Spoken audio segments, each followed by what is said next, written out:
Jokowi palsu. Palsu. Satu lagi saya tanya, skripsi Pak Jokowi palsu? Palsu. Oke.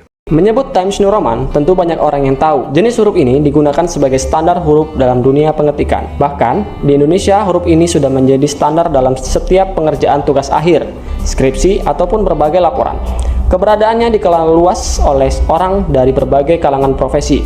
Namun, seberapa banyak di antara kita yang mengetahui sejarah penciptaan huruf jenis Times New Roman ini? Huruf ini dirancang oleh seorang berkebangsaan Inggris bernama Stanley Morrison. Ia lahir pada tanggal 6 Mei 1889 di Wanstead, Inggris. Stanley tumbuh sebagai figur yang tidak memiliki pengetahuan tentang percetakan. Namun, di kemudian hari ia mendapati posisi penting di dunia tersebut.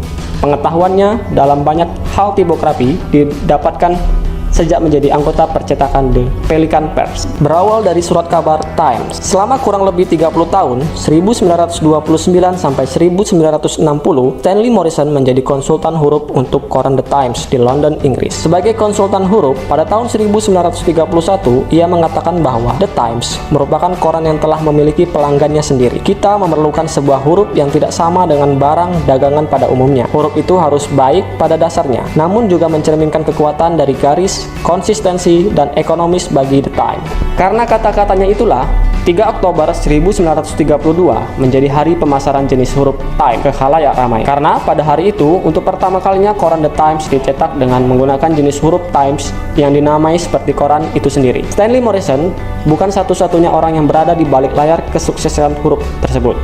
Ia juga dibantu teman bernama Victor Lerden sebagai seorang yang menggambar rancangan huruf ini. Huruf bernama Times ini dengan cepat menjadi sangat populer pada masa itu. Banyak digunakan di koran, majalah, maupun buku laporan tahunan perusahaan. Huruf ini didaftarkan lisensinya ke The Monotype Corporation di Inggris, namun juga didaftarkan ke perusahaan lisensi Linotype di Amerika. Stanley Morrison telah berhasil menciptakan huruf yang baik dengan ciri khasnya tersendiri, sehingga jenis huruf ini terus dikenang dan digunakan oleh banyak kalangan hingga saat ini. Dan pada tanggal 11 Oktober 1967, ia meninggal di London, Inggris.